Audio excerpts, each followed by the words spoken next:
ओम। पंडित Joshi ji YouTube channel में आपका हार्दिक स्वागत है। आज का विषय है गुरु पूर्णिमा का महत्व। हम सब मनुष्यों के जीवन निर्माण में गुरुओं की बहुत अधिक अहम भूमिका होती है। ऐसा माना जाता है कि जिन गुरुओं ने हमें आगे बढ़ने में अपना योगदान दिया है, उनके प्रति हमें कृतज्ञता का भाव बनाए रखना चाहिए और उसे जाहिर करने के दिन के तौर पर ही गुरु पूर्णिमा का त्यौहार मनाया जाता है। हिंदुओं की परंपरा के मुताबिक आषाढ़ मास के शुक्ल पक्ष की पूर्णिमा को गुरु पूर्णिमा का पर्व मनाया जाता है। पौराणिक मान्यता के अनुसार गुरु पूर्णिमा को महाभारत के रचयिता वेद व्यास का जन्म दिवस माना जाता है। उनके सम्मान में इस दिन को व्यास पूर्णिमा भी कहा जाता है। शास्त्रों में यह भी कहा गया है कि गुरु पूर्णिमा के दिन ही महर्षि वेद व्यास ने चारों वेदों की रचना की थी और इसी कारण से उनका नाम वेद व्यास पड़ा। भारत में प्राचीन काल से ही गुरुओं की भूमिका काफ़ी अहम रही है।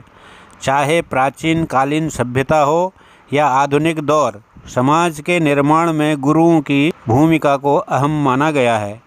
उनकी इस भूमिका को सरल और गूढ़ रूप में संत कबीरदास ने भी अपने दोहे के माध्यम से दर्शाया है कि गुरु गोविंद दोऊ खड़े काके लागों पाए, बलिहारी गुरु आपने गोविंद दियो बताए। यानी कि गुरु और गोविंद अर्थात भगवान एक साथ खड़े हो तो किसे प्रणाम करना चाहिए, गुरु को पहले या गोविंद को। फिर उन्होंने कहा कि गुरु बिन ज्ञान न उपजय, गुरु बिन मिलै न मोश, गुरु बिन लखै न सत्य को, गुरु बिन मिटै न दोष। इस दोहे में कबीरदास जी ने आम लोगों से कहा कि गुरु के बिना ज्ञान का मिलना असंभव है। जब तक गुरु की कृपा प्राप्त नहीं होती तब तक कोई भी मनुष्य अज्ञान रूपी अंधकार में भटकता हुआ माया मोह के बंधनों में बंधा रहता है, उसे मोक्ष नहीं मिलता है। गुरु के बिना उसे सत्य और असत्य के भेद का पता नहीं चलता है, उचित और अनुचित का ज्ञान नहीं होता है।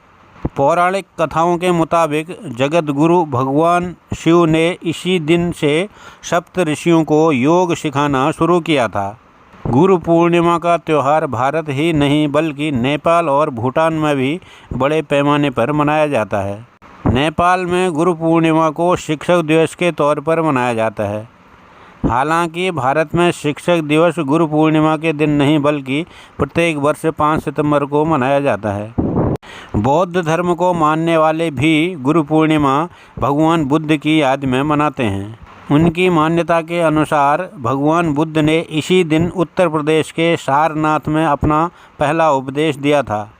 मान्यता है कि इसके बाद ही बौद्ध धर्म की शुरुआत हुई थी। गुरु पूर्णिमा गुरु और शिष्य के पवित्र संबंध का प्रतीक है।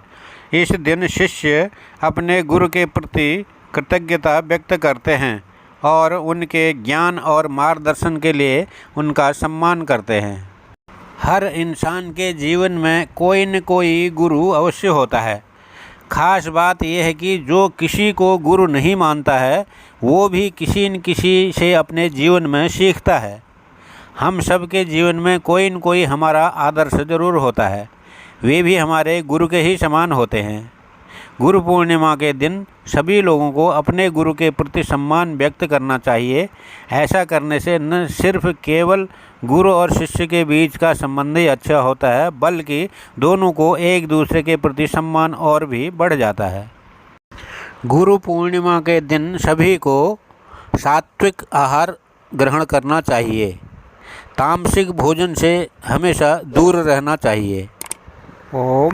जय गुरुदेव।